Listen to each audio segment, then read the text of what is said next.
Achem abuabo baby yetie ye Akua Kuma Studios.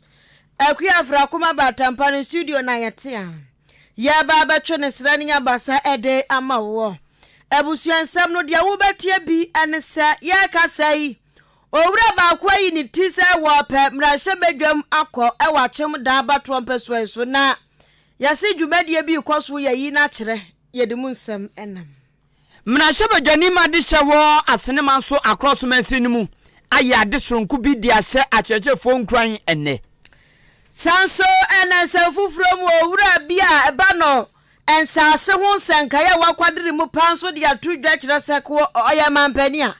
kankofu obechiwo magu afiase enam galamse no kenya asem ketwa nana onyini nto se MPP amanyoko ni nipa mutu ni so ndi party nanim nko afipinu ni adunu nan ekono wo man fomso kase pa e wo mabrabom ebusu ebetia sim wanigedie nsem wanso no ene abrantie bia ukwa TikTok anu agidi mpa kwada kete boge 23 years wana moto akwanhia so ahwere ne nkwana emu nsem wo yedenam bulldog nso atu one man free nyum to ase ana woto nyum watu omofu se opeso okoso a ana peso nyum to no etunwa pa wache de obeye ene de ni kwansa wo ye wo woni wo manager intem ebusuan sam na foforo aka ho ene yede ba beso mo ene anumre na for wadwencha no for 0533898915 0533898915 eno SMS Facebook any YouTube so search Ahenkan 93.3 FM ya didam live ho ti adwencha no betimi amana su style bia bi Ahenkan fo awote yanka ene anumre yeme afia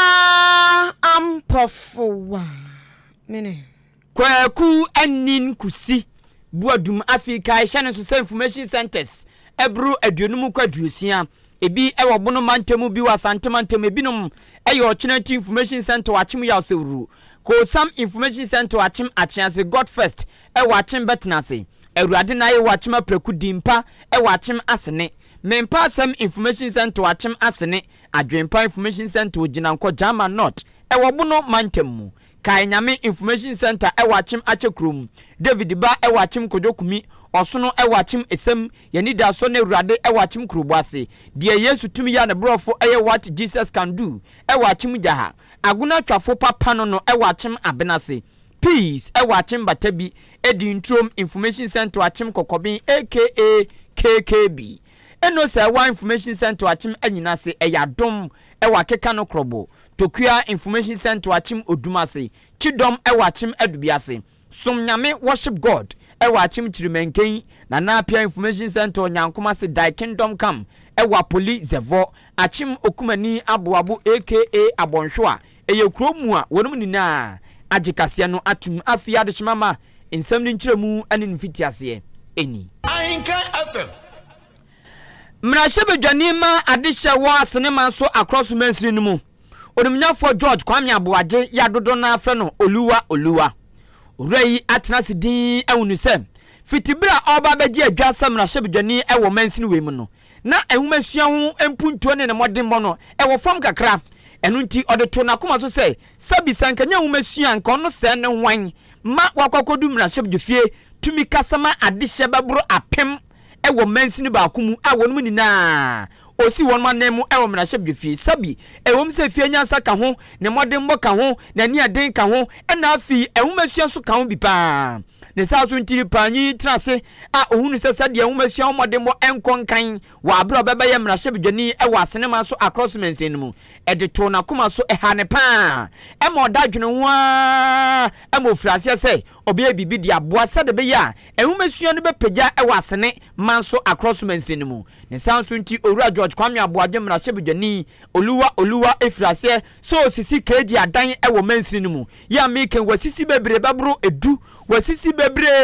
de owie yanso ne nsa da so ya ototo ho nneama afi so se ba no ICT ho nneema akade ne computers ne de aka kan wa eno so wure de asi nani so a osisi bebre ema schools awdo titru ni JH schools no enya no nko ode to nchen a okọ SHS awdo wo asenema so across mansi ni mu a atwaman senior high school ene across senior high technical schools imienu Owura George Kwame Aboagye e de asi nani so se de bi obepagya ehumasua ni nti ehon so okọ a school no baabi a na bia mema na manya baabi nda ana wo mu ndem ho den no waprea asisi bia mo won mo school hu ne marketing kiti bia bo ma de sua tuhwa na ma de kire so ya da no nini na owura yi pra so bepa bi ade aboa ye oguso ye bia na de ode abebom kra ne sei o se de ofa ye ana de oba ye school a osisi ICT center so de ba adan a osisi ene de aka kan wa oye ni na no dodo na akoma asuafo no na no se achechefo nsu na kwache asuafo na de na yese didi janso ene amuna nanam enu nti ede na metumi aye be hye achechefo no so den ebe hye wo mu nkran ama de mede ya aboa asuafo wani na no achechefo no so metumi aye aboa amwom koje school dem o mayi omyem aha omani anya botre ede odo akira de amasuafo no atiase atiniye se de be ya emofra no kwatwa nso hwa wo metumi atiase atwiratwa ama mansini no so mode mo ene ne din atuhwa na afi wo mabe mpanipa abo man konkron Ghana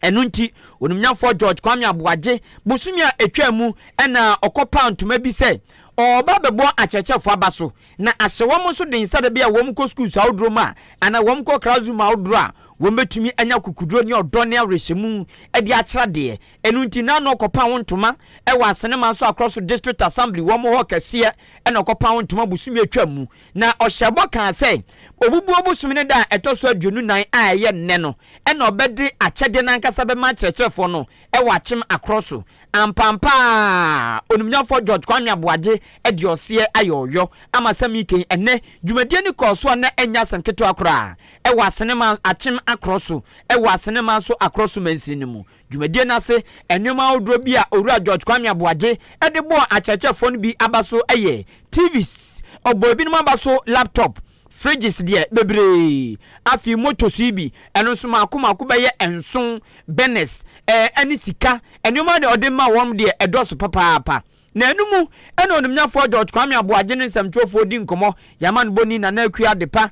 mua bi ede mane na o kire sei obesa chechefo papa se wom nyire wom enkyra de na weni na oye no opese wom ede akukuduo ne anigye ani odo eche asuafo na de sede be ya na asuafo no ana sukuu nsem a ewa senema so across mense no ebetu mpon na afi wo nso abeye mpanyinipa agedin ewo Ghana na mpo ewiase afana nina onumnyafo George Kwame Aboagye mrahye aka Oluwa Sankani pense achechefo no de ono onye acheche ni pen nanso onim sede makatua wonsam tie ne saa so nti ono nso aboa no wasie papa sei ono nso kakra bi obetumi de aboa wasika famu ama musika sam epagya na agina ye no obe de aboa chechefo no sede be ya ebema humasua no atuhwa ewa asenema nso across mansini no mu me kan se mebo ma baso na mama ama omo ayiro mo ho aboa ehumasua wo mempeso aso ano akonanim enu nti na ne de ohu me ye me swade hu ni se beboa na ma ehumasua akonanim nti sa ne ye hwehwe se ebe ya maye na ma mempeso nso ehumasua akonanim ankasa nti sa na me gidi nti no ye bekoso ani omo so akasa se ne be ya omo ebe put up their best for the constituency dia make sure omo se omo dia omo mpaba ye nyina enim se omo akatua enya dia etimi eso bosumi ni nyina nanso yanso be ya famu die bia kakra titru ni o me wo mempeso aso a o nkoso moa Ghana humasua na Ghana humasua mfa na ntuma pemfra izanze wiase afa na nyina inkra afa mtuma fra nyina eye nkra humasua akonanim akonkan pa wonim se wo natural resources enso still ya ho kire yan enti se ya nya nimdie amfa andan natural resources mu a yankuyanim enti dia make chom say ye hia om eno na beboa yen na ama dia hwehwe no so atimi aba na ama dia hwehwe no so atimi aba nipa mote so de nsem wetu dwa eye mrahye bedwani ma de hye wo asene manso across mensiri nimu onumnya for George Kwame Abuaje enu achi ya otu acheche fofo esre wonmo ehwo mungran no and also utu momonefo na otu agina moafo enu nti oka kire awofo no so say samuso nyame ya dom na mumei mu dware bo mo powder edom ko fufu school bus awodro edom twitwa kwan ko schools awodro no mo ko ginim die kakra no mbafia mo mfa efie die na ma medi kokonte banche bode enkoda ema no nsan na ade nche na asan kwa kwajo frato so da bi owura George Kwame Abuaje esre awofo ewo asenema so across mensi no mu titru nina sem samomanu ko school na mo ba fie na ne oye keji ni oye primary ni oye JHS ni oye SS ni na wo ba fie awofo no so munya bre ema mo manum kakra na mu mbisa den na musuan ene esuan 1+1 ene musuan den a lion has a tail, it has a big head and a very small waist keji fo ya na makarita mo keji me kwabena kwanta minim obraya mi jina ho odi aba bomembo o sit down for aden o sit by for so ti ade bi se mi kai si ekoskum na se teacher Musa etre mi wi a mi ba fie pe me ne ya Bridget ono sa abransa bi na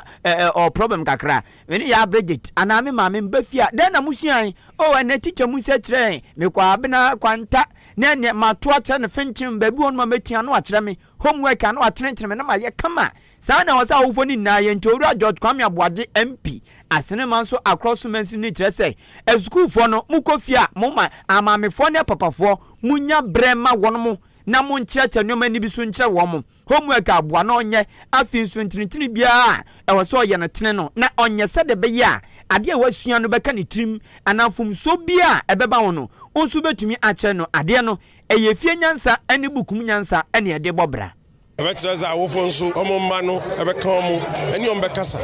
na omo be titi omo yie omo so be hwese nkwala no be ko school ba ese oye ni homework ese awofo nso hwe na sa de we nyina akoso izanse nya ni nyina ento teacher ni no so izanse hwe nkwala teacher ni no omo ohwe omo da nti so oba ni be fi a nso ma wani nkɔ ne ho de course o school busa no na mpo unnim ade kokora de busa no na ma ne enka bibi enkyerɛw eno no wo koso yesa Remember, Kola no be put into the toes. Now, yes, so you know the boys. Why not the boy? Ayonimnya for George Kwame Abuaje, aka Oluwa, Mrashebejani, Emma de Shewo, Asenema so across men's mu. Ewe poye mantimene, abasbody or the boy church for, ewa ankran kranya ben schools in Nemuno. Eno de sansin woni na atu dwumadi na se ewa chem akroso enu achi achechefo bia nyame adom wo modin monti owura George Kwame Abuaje achede bebrebe wo munya bi nso ene yaman boni na nakua depa ekasai the media way the first of its kind it's I say I said dodo na crime na dodo ni nim say ebeye normal ade bi ayeye but I say the way ya ba ye beto so niema ye de cheye ene ade no ama obia nya ahokeka bi say edwuma no say ye ni ya aketua power ni e betima ka kire MP an say onkoso anye e say edwuma paja owura kwan eti enye ni penya nso na behu na emom no ne waye no communities ebusua wohoro mutu kwan bai obia behu edunti ne yeka asrene se onkoso anya ne saa meje television private school award ekasa nyame shira ne pa because manda andwen se da sei meso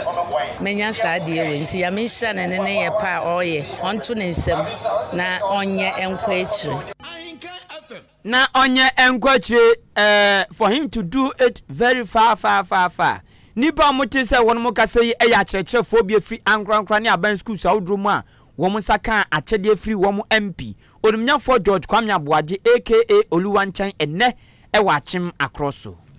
Yankwa yanim ewa no reno Akan Kasiebo no emwe 2024 ye nyina nim se eye abato afe ya abato afe no nyansi ye kwa koyi mampani nkwa na emomra hyebedwafo nsunsu ye beyi bi enti ya kasei ani amanyokwa hodra wonom kwafo ebekomra hyebedwam no wama hyase ya agya keke ka mo ho ebi mu de prime minister hodro hyehye so ebi mu so afe no wo ba baye eni pipi fo die so wo se agyanka constituency hodro nyina da wo krom ha no ba bia nda owura bia waye assembly man yes wo o sa kobie mu ana yes da bi edi anya assembly man eno oba Nia said, Yaba was a joy is coming. Ah, one card of crunch lay potia, auntie amateur joy is coming. One trying. Almost so munya but na tree. Abusia. So now I'm social media, no so no one who joy is coming pain. Now one who a year achem or down quanta electoral area assemblyman for need a swa. And pray ya kasei. Ya si jumedia bi kwaso. Ya wodan itimo po edi. Mechira owura Dennis Obi AJ dancer. Dancer. Wodan nani swadi nu edi ewo onwa ne electoral area. Odan kwanta ye ni swadi hunu no efa se wo pe eye MP adie ewa chemodan abato mpeso so na joy is coming no afei enatimupo no aba bonte e kire se onimonyamfo Dennis Obi eje wo pe MP adinti nyame ya domu a ene MPP fo bie kwani tumu a wono so bekwa akopeke form ni bi na wone mpanifo bi obo so besi akan ni bi gaga to ga akoni straight boot for boot to ankasa na yesi dwumedie no ekoso sese ya ewo odan kwanta bato mpeso ne so nti ye bohumam ye gusu ya ye bohumam a ehwe se yensa ebekan ya mane boni yensa mtro ni adwempa kofi mensa adwempa hene kofi mensa adwene papa na papa ndi wanim kan no na ewo honum sese ya si dwumedie no ekoso ewo achemuda kwanta ni nyina ayo nimonyamfo Dennis Obi AJ assemblyman ya owo odan kwanta wo dani trimupadi na trimupadi nyina dane se wo pe MP adi wo pe so wo kwamra hye bedwam na wo kwagina mudema ani pipi amanyoko no ewo yempatam hachem odan abato mpeso ne so enuntina joy is coming ani je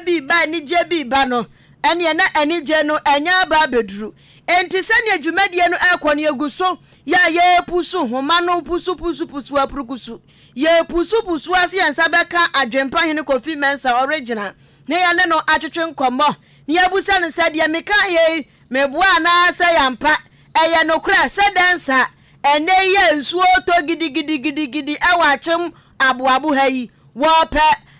MP adi enu nti wodi timupo bi atudwa na enti abuso eguso ya pem koso na yensanka ni de emese nsuo ne todinti wani tua amuti enfo ene de ka ho bi ana anu anoma tuntum bi osekura tuntum bi aba besi ahoma no suti yeguso ye bomuo se yensa beka adwempa wamba ye de na ye beto aso ba ye twa natum for adwen chefa 0533898915 a text message esanso a WhatsApp ye bekenka ne fenchem amon kane twatwo for panyinima New Patriotic Party NPP amanyoko enne owura ba kupeso unity corporate membership jefia akunya wom eye nana ohene into nana ohene into ebeto odwa nanu ya akrata free NPP akache ya na wo mo chese nana ohene into eni mpenfo makomakom yansa bi eka ho a wom ye NPP ma nanso nanse wom ye omnyoma anoma kokone akwaza kotoma me oto agoropa ya agorofon ena wonmo ani wom edi ne sa so nti wom ka ni pen se omune ka ni pen se se no he nyade woma ya krado enyade woma ya ready se won person be so saade no so bia amanyoni a ono no aso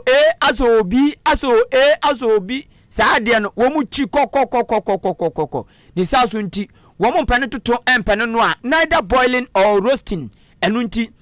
NPP amanyo enipa maako amanyo kono ayemfomso kase pa tumi no ema NPP amanyo kono ewa fimpinu ene adwenu nan abato no nana onyene ntoto ne nsam so ena oche sei die ntia wo mayemfomso kase pa ne sei entumi nkoba sei mwadi nipa bi aba nipa no ye Dr. Bawumia mo de ne ba amosi o onipa we die sa wo sikasam atete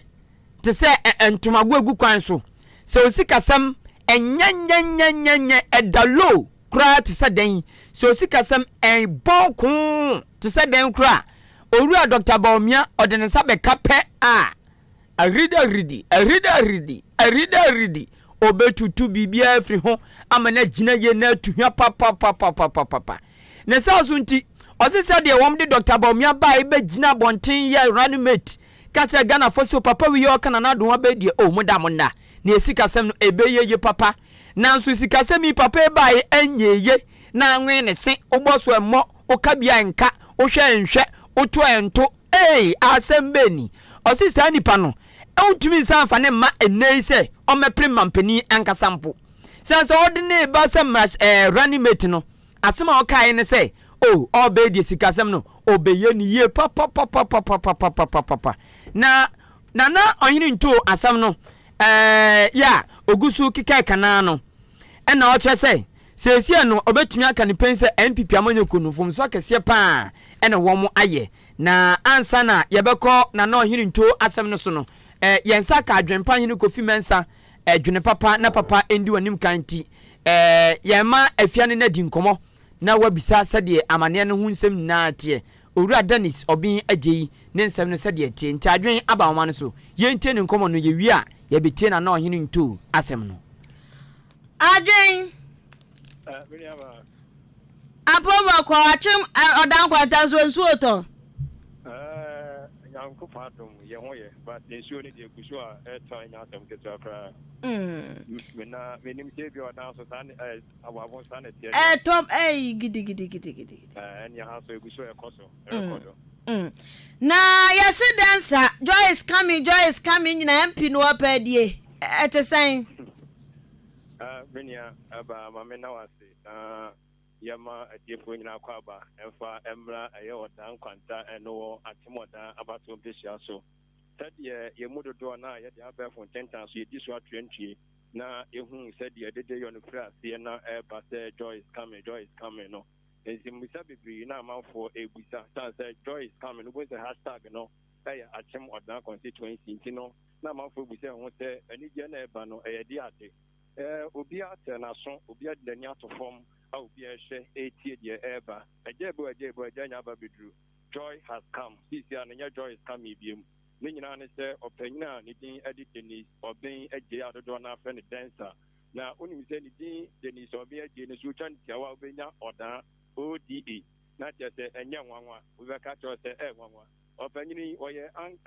mpempenyi assembly member ɛde ma adehyia ɔmo ɛyɛ ɔdan kwanta ɛnɛ da yi ɔne nsɛmtwerɛfoɔ edi ahyiamu ɛwɔ ɛyɛ ɔdan nkwanta Methodist Church ɔmo ahyia dan mu na gya nsɛmtwerɛfoɔ yɛso yɛkɔɔyɛ yɛkɔtie nano di hyɛm ne nyinaa mu ɔno ne tɔfa bɔ mu nyinaa ne sɛ ɔpanyin no ɛkyerɛ mu sɛ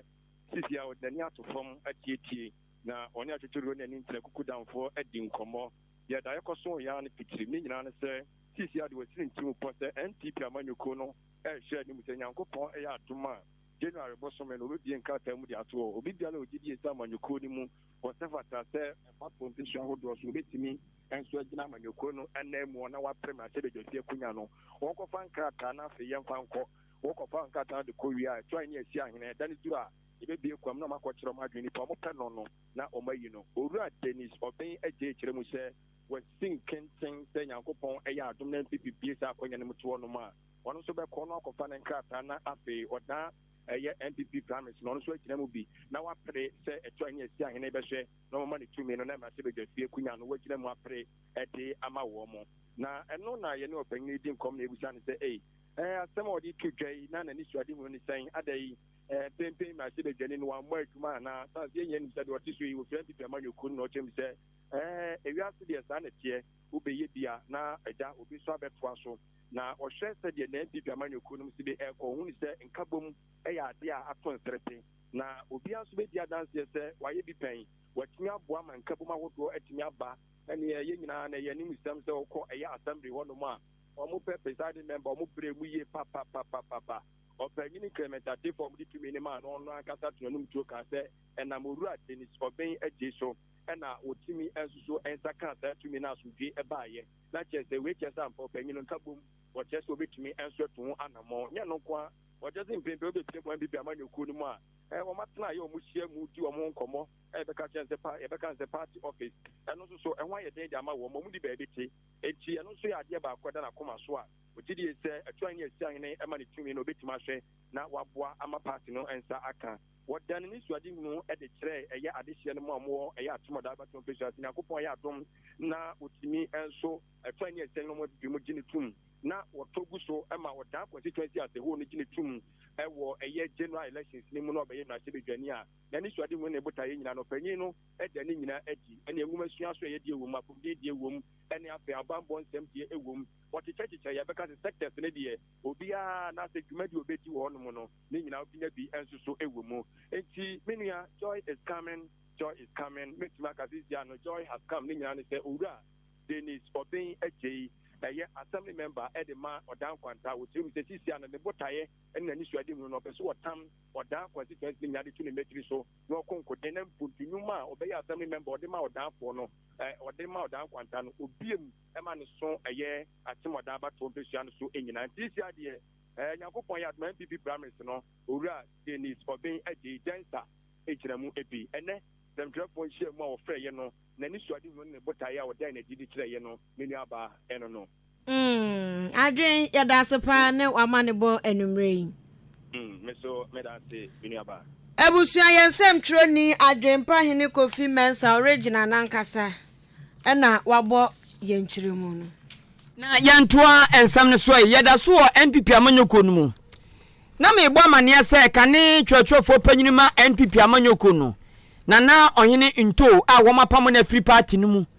Oni nipa makoma nan bi no ena opanyini kire se pam no mapam de wo mu ni haw. Nanso enokra de wo mbekọ aka. O se NPP amanyoko na abom kotoma Dr. Bawumia so medi party nanim no eyemfom so akase pa. Ya party no aye. Sanse Dr. Bawumia omodene baba ye running mate no. Asomam ka che Ghana fo ne se oh Dr. Bawumia beka nana do ho a yesi kasam to de ye da ye nda. Sanso no yo bi a wa ben emomutu ni dimpu se economic messiah.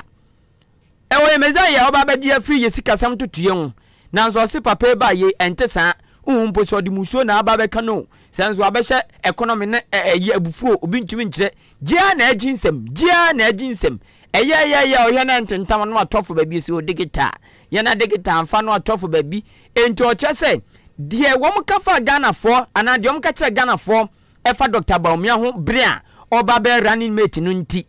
pino mayi ni so medi party ni mepe mampeni ankasa no eno ngwa wabufuo kranti no aba no wo metu atia NPP papa na Dr. Bawumia nsam fata a wo so di party nanim kopritumi ema won mo esan sensem bia wakeka ne ye bi ene ne modern bombi no nya de betumi amananya sa tumi no sansem prempren Ghana for ye nya o me de we minipa we de me party we me de mpewe nti da bi sese wadwuma waye onu kredie ene ne mankitinkiti bi ena Ghana for ehwe ho eto aba owura yi eto ne nsam so na o trese ono de fi na wa film no ene de owu no ene prempren o ka ne kre e de akire NPP amanyoko no na party home inform so a mesi maji atum ana me so me ka kire party de say the party na duro no party na yemfom so mu yi Dr. Bawumia as candidate o ma yemfom so kase pa I'm telling you because say obia ye kanfo no ma ye say ordinance ka economy pe no ano no na ne economy ensanka esenka nje se ye nye bi o ya ye bi na mum wo de toto nia a boy Ghana for ye share or more MPP for any near Dr. Bawumia Kasansu di kind a kind any dear bebre 7 years echo 8 years ya na me bisa me ho say e de pa na ma ye MPP for mpanyin for institute bi no say Dr. Bawumia kwa na the best option na no hini nto sa to so ka abiem say ebinum keka say an ye you free party no munti mo frase na mo keka ka party no nsem bia e wo kukuam ebinum keka se an wo ye alan nipa na alan so ate no afi party no munti mo frase bububu ani nchibo ne kire NPP amanyoko no ena na no nyiri nto se hwe ewiase aye woyi se ebra no obo anamu adwuma bi mu anamu okuo bi mu na se mu ye bibina edu ba bi o se ne kra dade e wo se ne kra ba senze tu ba bi a utwa ntro a eboa ba bi nso ma utwa oka ne kra eboa papa no obetumi aka ne pense imprempre ne ye bi a NPP fa dan na di ene se de ne ma boboko no se NPP focus so ye katakata nyoma so katakata nyoma so a won be dom do krokwa ebe ha wo mo papa entwoso no de ensem bi okeka ka omanfo bi hu ni se ogu party nanim ase ana oyiyi party no to otetete wo mo to keka ka no kura bi wo party no kuturum no o se enye no kreda ono de ohu ni se NPP party no ono mom na eboa na mom onse no say NPP for to be criticizing NPP abai and I want to be that you mo bi no and na enye good practice say simply because you say who belong to party ninti sem from so no to say nkora na ebisawa ya ade enema no bi wo ho a me a PR expert education and I'm sure I'm a university in public relations no there's a certain principle your friend the principle of candor nukuridie who say PR da bia no ye hyem niema ho ma de na ye fe say de be obi hu no wo mfom so but asem to me see a principle no catch us asem we de beje ye ni see ye be kam no kora na manfo hu ne say ye credible eduru ba bia say wo ye party ni na o party yam from so na wo kan ana na wo boa party no na nye se me ye party ni nti no sabio say yakosi say kora me se ye kama eno de wo ye sa wo moa party na onyini into ya NPP party na yi na free party ni mu so nko wo mu hia ni biem no e de ne kasa aba na wi ye kora no se ono nipa odi na chi oru alankojo tramaten ya enu nti NPP fo bi hu ni se o oye eyi obeye nwa ye nwu be hye oye kotusumu mu aso aso wo Alan aso wo NPP eno koka we wa ha na obeka we wa ha usanu de omompe obebiribiri wo mani so enu nti omfim na onkotai Alan kro no pene no onkotai na chi enu na ohinu nti o kire se se wo mbetumi abeka NPP party no biema agira NPP fo eyi Dr. Baumia firi no mo e de Alan Kojo Tramaten abaye won candidate akọ 2024 abato no enu de wombe pene abeka party no di obi abeka kire me bia de me kan se alanche mate kra se wasan akọ MPP a ono akra no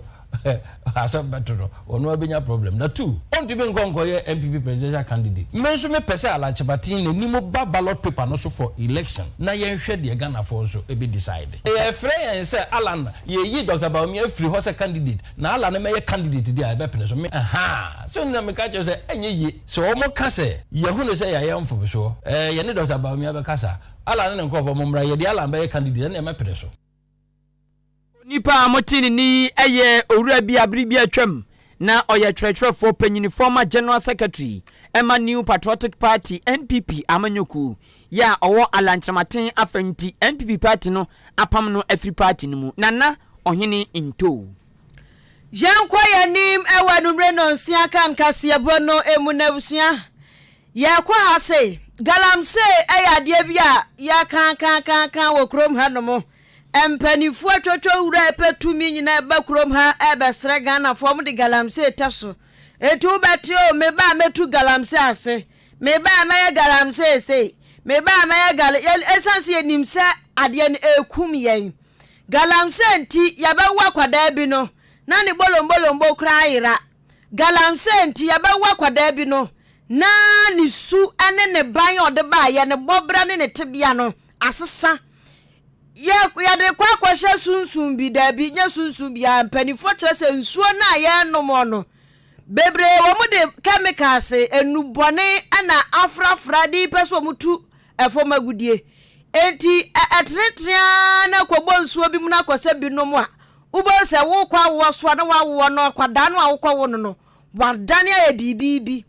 na sanya galamse no edi ya wo ewo kroma na nadodan kwa kufu ado achiba mpiesie akas wo betu ase dakudaku ani enioma bebre no odi agu akwamu anso se ententam emri bom so mu di drones shoo acha aviator oh ya cheke oh hwamo ena ya galamse ntu bekwa na drone na apake baabi na yesi ha nkofo we num wose ye kwache wonum tomri bi kura mo se afede ye she excavators enti yakwa site bi na se site no emra bi enkura wo mo anas wo mu ni paper se kire se yo so mu tu afomagudie pa ni asese excavators nya dane ya peja petrol se fu ani ari agum bo ewusie kumo na hjedrobe na amisaba na hihye bia krom ha setele galamse ni kwono ya twefa ya buse ya se de wo tu abula na abula no ahoma na esa eyi no so ono yensisi na papo na homa na etro wo be bre pa ba twa fa bo na anim na se ade na se ahoma na no eso na wo kosa bebre a Awurade Nyankopɔn we ade apapo ni ahoma no enti wotwe be na wo nsam nyina da obo ansa ya wo nsam nyina ebeda mojam enti saa na galamse ne kwana akwakoye wo krom ho na sani esitia ne sani akeka kono ana enam subo wura bia ba no ensase ehon senkaya wakwadiri mu pa lawyer Kwame Jan edi aba betu dwa ya wo kire mu se emprempre ya ka se galamse ne kono enya asemwanwa bia nya asemhuhu bia mampani na wateso no nanado dankwa kufuado tumi ni kura no wase Ghana mamra no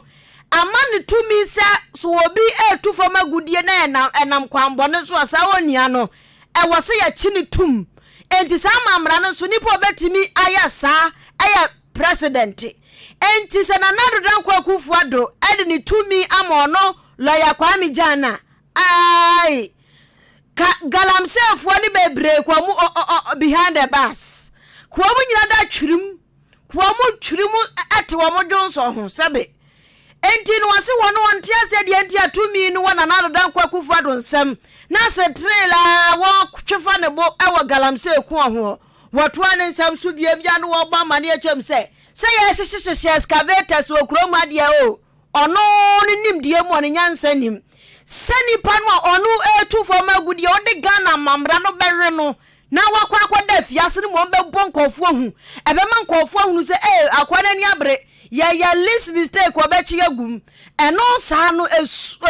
kan say ehu bi tonkofo so okrom ha aha ni o mejai na se ehu bi an tonkofo so no da biara da yes excavators no obu ani sika kuratimi to excavators be yedu na watwe baako oka chenso on to excavators watwe na watwe baako ode o sika ode beto enti wo hye no obekwa akoto foforo enu ntira na do dan kwa kufuado e wo se wo chinkofo gum wonjina na mamra so ene ni tumi Ghana mamra ne dia ma no so enchinkofo gum na nyansa na hombo nkofo hu wo kroma na excavators ahyehyehye ne de enkonkosi hwe na wawie no se Ghana ya wamra o ya wamra papa na so wenye obi anka bia ankyere wa unim de ekọ ne de ba ntini ese asem to na posifo bedro na behu semra wo krom ha na wo ka che Ghana fo so se wo asase bi da ho asase yantam na wo doso ra ko hu gold wo so a ka hu se gold na wo asase no so wasase de na so gold ne de anya wo de eye oman ne de enti se wo na moa na wasase bi da baabi okotu gold wo so a se abane duadua mu ohunu se woni ana asase ya wo de ano watu gold wa abra wa mebo aba na mane a wotimi chiw tum kura de krono to so enti se Ghana fo enim sa amra no so a ene na wo kire mu. In this country, if you look at our constitution, take a 257 clause 6, it says minerals in their natural state are the property of the republic and they are vested in the president who holds the minerals in trust for all of us. So there is a dichotomy between land ownership and mineral ownership. So yes, the turf is yours, the subterranean part is yours, but the minerals embedded in the subterranean part belongs to the republic. If I was involved in dealing with galamsey, this is one of the methods I will use. I will not burn excavators. I will charge people who are found holding gold in their natural state at the mining sites and jail them. That's all I will do. I won't burn excavators. I will just use our criminal law and jail them. Ani awutie ye papa ebe no ensase ho nsankaye obi ase obi age obi asase lawyer kwagema me yase no de don go de obeje ne kofa show e de amanti eba ne ensase ho asem a woni kapa lawyer Kwame Jan ena otene nka no na kwakwa ye fia danti sede munim no eye Frankie Friday Kasiebo ene yesi adwa e wo akua afra koma studio ye pianpian baako ede fapo titenten Ahenkan 93.3 FM so edema no ye ma kwan se onso de ye keka nina no obetumi akere wadwen afa ho eno de befa 0533 898915 0533 898915 text message and a WhatsApp ye bekenkan among Facebook nso Spike na da Roma ye dam yopo obehwe ye Ahenkan 93.3 FM na fiada bia said the ya yedemko enigidie nsem no enenso enigidie nsem ebi wo ho papa na Ghana onum say artist manager ba ko waye adwuma na charge din adodo na afa ne bulldog akasa na watu awofofu say obiba ebetumi abeya nwumtuni ama na gidin na waye ye ama obi aguna awofo ka ho bi awofo no ro be no mu play ewo nwumtuni bi abrabom twenye me banam de aba betuja bulldog or experience and all kasa asem no na ansa na ye form afọ adwenkyere ba akumienu bi aba emra na ye ntinsi enigide nsem no ye bua prince say aka superstar or say good evening, the best news is loud and clear e wotano so Star Junction and into the stars ato ho or chin house of folk ni a house of folk skra na anyway ye da so ho bb kaso so the free opekuma aka hawanie 2024 or say NPP government always committed to easing the burden on Ghanaians. Yes, NPP abano on the abribia the end dadwene anomutu anamo say Ghana for how no obeye free o enu nti o say monko nya gidie ewo NPP aban ne mu. It is possible together keke kaso opekuma ne de ode bai enu no ko mensa pilatu so say he ohini nti obo asema aka na oboa entronko na otwa Dr. Baumia o de mane mra na hade o say Dr. Baumia nie Dr. Ben Asante nie afa it has speak Francis Kaswa Datus ono say breaking the 8 no with Dr. Baumia no e possible papa o say Dr. Baumia de o ye chin John Dramani Mahama o ye chin ne bam obi a obeka say onye nche no na bia nipa no mpe no kore ana one no kra bonsan ho enti Dr. Baumia de o ye chin Baumia nti nipa mienu Dr. Baumia and o say Ghana for eyi no o say how ato aso 2024 Francis Kaswa de Fridatus and a buy Crespo Fufonzo say can a man penny Ora John Dramani Mahama obeka che Ghana for say o ye dead goat we wu odwan fun enti abane se ne odwan fun na no Yesu Kristo ne benya ne na se hwan na de wa ba beka che say 24-hour economy you yate na Ghana for say krado twen abato bre ehonu mu ne betintim ni a kire de o ka se meto aso ni de ento aso Crespo Fufo message eno no fantastic Wilberforce so edifice sehwe asangene so o se wo mu hia kandinia o experience kandinia o wani suade hunu papa te se John Dramani Mahama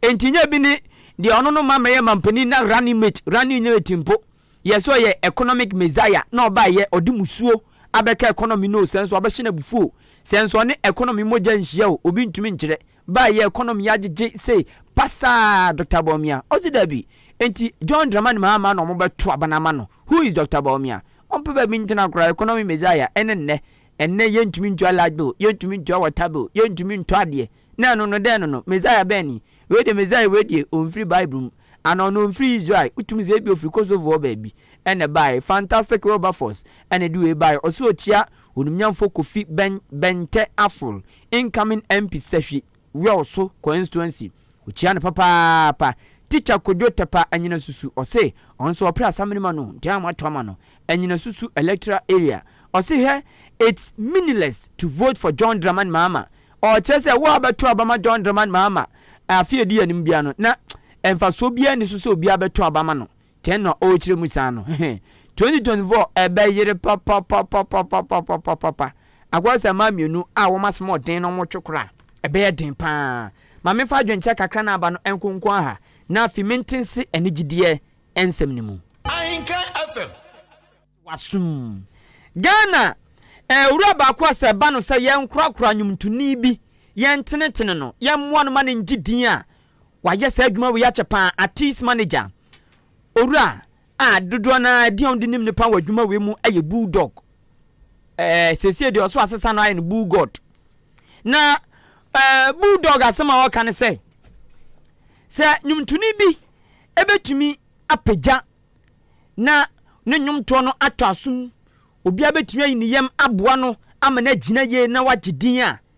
eya mpempi ebinumu ginse o ansa na metumi asa nyuma we ni na acha me manager krokro me ena me manager wa anyem se ya me de me ntonyum ni ye me manager wa anyem se ya me de ofre me me ma me manager wo mu se eya wo mu se omu hwanu mu se manager se ne be krokro mu bulldog se hwe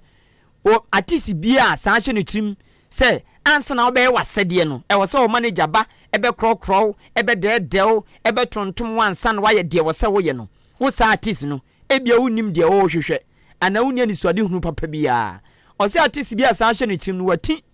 wati papa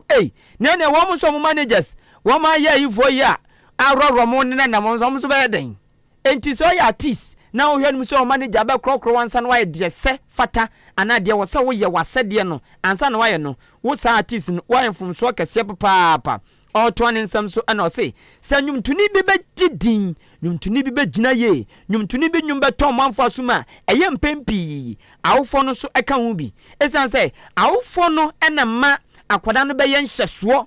awofo no be ma akwada no aye obi a adwuma oye no nani be ye den na ode mra be ye adwuma ti santetie we no efie die no nhyeso ne de ka ho no akwada no be bu ade akwada no be kotokoto akwada no pani ana obuo be ma mpanifo sanuma ni nano eya dodo na efri awofo no enti se obi ba o se artist manager bi ekute obi artist bi na artist no ay petre chene adwene a odansuom petre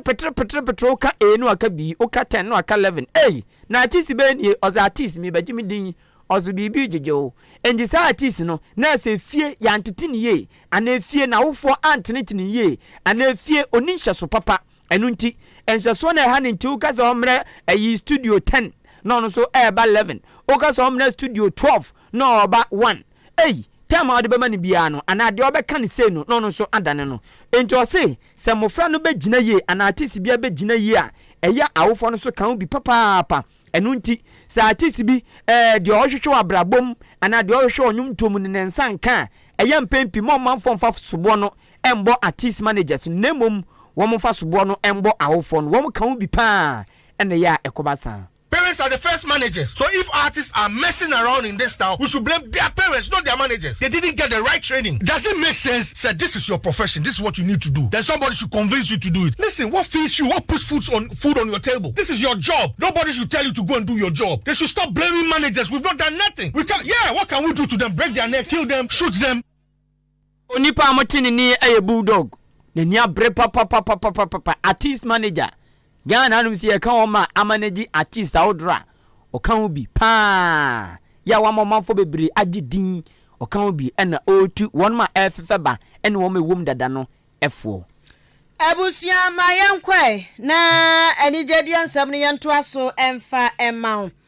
abrante ba ko ono nso kopiem ewo TikTok a wono so ahyase efefeba yeja wo gidi kakra na nanse omusi bibi ba ye de bas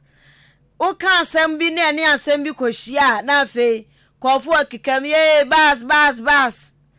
na sa TikTok ho no ade we baji din pa sa bas kro no e baji din papa na se kura kwabna kosti ne ayi bra Nelson kura ba ye bi e wo mu show ni so ya ni ka bi wono mo esre pa na sa bas no abrante akwada wanya fie be ye aduonu abama fa na akwara de se 18 Abrantia abema wanya mfie no aduonu miensa 23 years ya wa free na brabo ase ya bas ibi odi agidin a enu nti ya frɛ no king of bass ya keka memendai ena report beto dwa se abrantia no afrim ya na nama ne bo eba ne se king of bass ni wuo no eye moto akwanhia oni obi na ti moto so omdi moto no ekokɔhwe ho na ebedane awraho sempa wo social media no so mo pa ni gedie tie sa bas ni bie no oye bas no kra de call na mama Brown ni show oye onua TV onua Showtime krokɔ so ekɔgege na mama Brown ne na tiefo na hwefo ani a ti na ka wo peke a wo fefa ene se fo fia nto atai ya brantie omode moto akwakɔhwe ahwere wo monkwa na asem ni si na no memendai enam so me aduadua mu akohu abrantie kora no wo twu moto no ono de nyankopɔn yɛ na dom wo pra ne nsa ne tini na chini ne tu nyina ne to ase nyina loke ono de unya ne trididi mu a o da so adi nche na king of bass no ono de wantimi antena abrantie de Alfred na Alfred kyerɛkyerɛ mu sɛne ba ya 2 pm ni diangasa nkofo di nim no wo TikTok wa ni 2 pm kwaya fa so 2 pm ewu ye no ana Alfred kire mu se o omo kwa akoto aduane indomie bi omo kwa akoto bi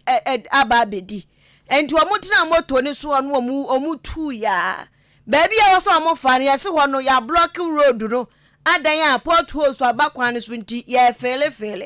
ene so omo kwa fa kwan foforo so a moto bi nso ya se na moto bi nso apake Alfred ni chemu na moto bi apake a moto ni ja esiso bana nipa no onye so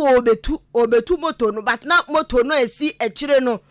eno eja esiso a ya sparke enti omu nim so moto ni nya ntwinti a omu di vum no a eno omu sa kwa no so atu moto no gbengbran wode bebo omu die mu na wo se awrahosam no se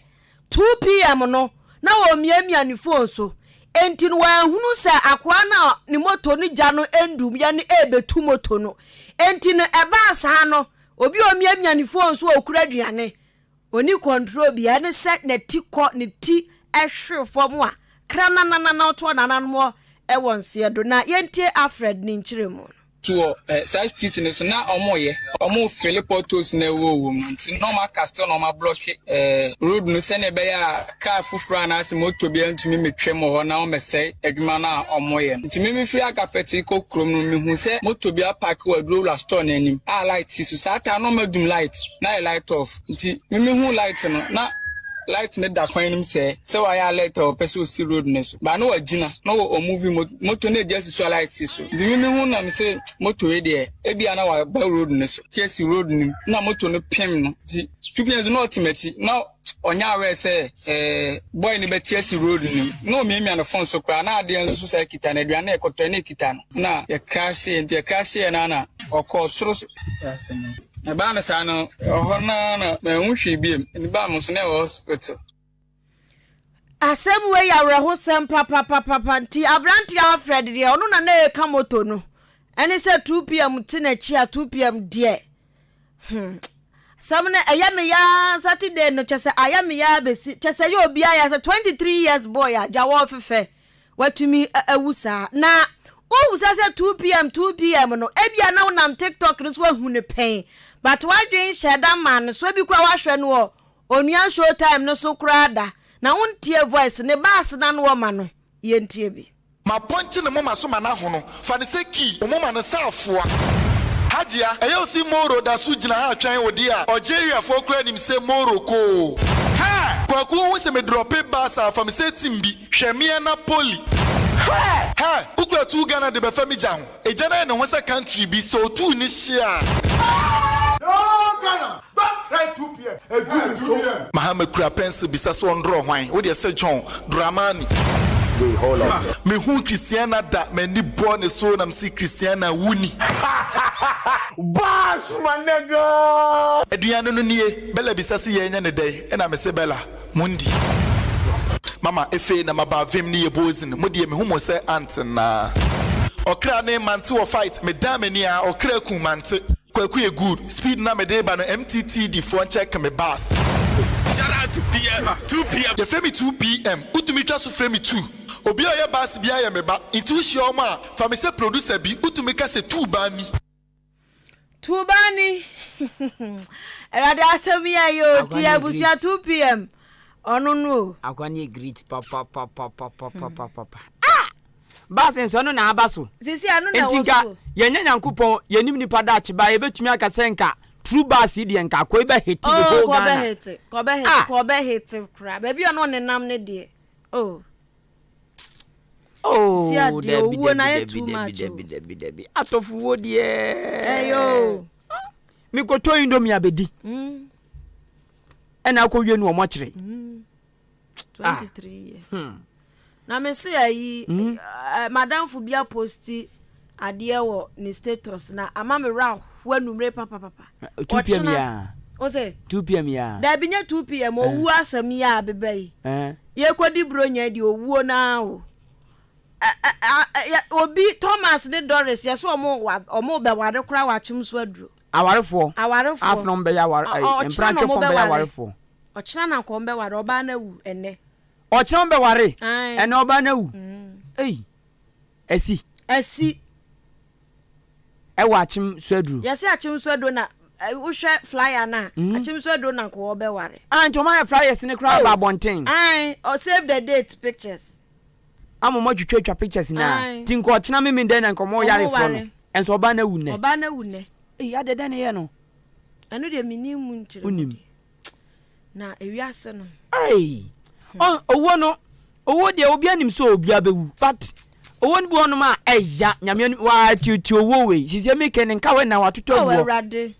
I for china eba so de bibia ready. Take away ni ai enkoko ni na o ma bibia ready. Enuane fo se o ma akoto to aduane ho nyoma ke tra fo. Ya na ntwinam ni na yakototo. Ne papa tomo se ho ahwan ne maame ntoma ni na yatoto. Na sa ade beteno aware ne wawu a. Wo we enhyew. Ene ya wawu. Enhyew na nipa anhye bi onim hu bi mu muza no. Nipa owo we anhye ni bi mu muza no hu bi onim hu bi. Aba. Sisi ade. Se kra de wona ma abuai, ofuka abuai, ofumoto abuai, wa bia abuai, unum nsu abuai, udidi abuai. Se yenya den. Yenya den. Yade abeba kese odwunu ho awonte. Onti ase. Eba so amonka yo. Edo hospital no ahwa ma biem. Senye yade na beku a car. Sanye car moto. Sanye moto na enso bicycle na no nku obebubu. Ona nyina bebubu. Debi sun ye hu ye said ye nka no. Sisi ade too much.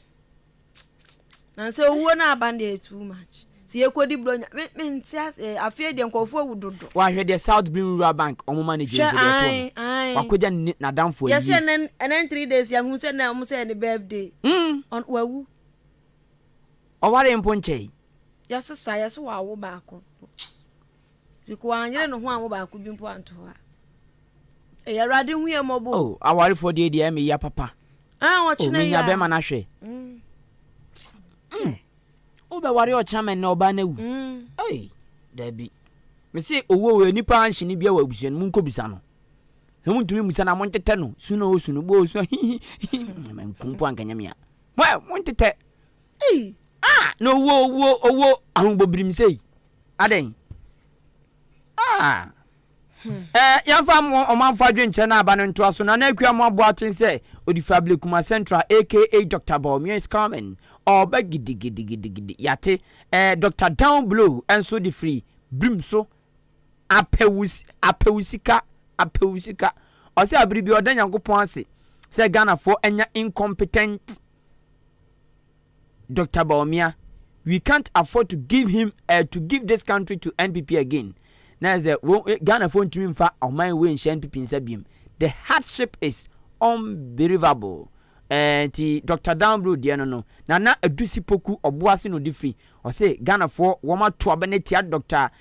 John Dramani Mahama dada. Dr. Bawumia no mu hia no as president omra emetoto nyama ema Ghana for Samikoi. And say Dr. Bawumia is the best or the most competent among all. Digital economy is 24/7. Ne dia ode bae eno no na na akua mo aboate mabode no so dada. Then who dote message you say then no master planner junior Kentampo also ye pese ye Ghana yi a ye nto aba ema Dr. Bawumia no meto ne pa na nanado ye no so na Ghana enye yi eye simple kra ne de ode bae eno no kwasi trozo nso se o tie kase ne papa na menka nche wa fi o se menka nche se o wig no na ni gimo pa o wig ne ye ne fe papa kwasi trozo okay o se o fili e kase ne papa nti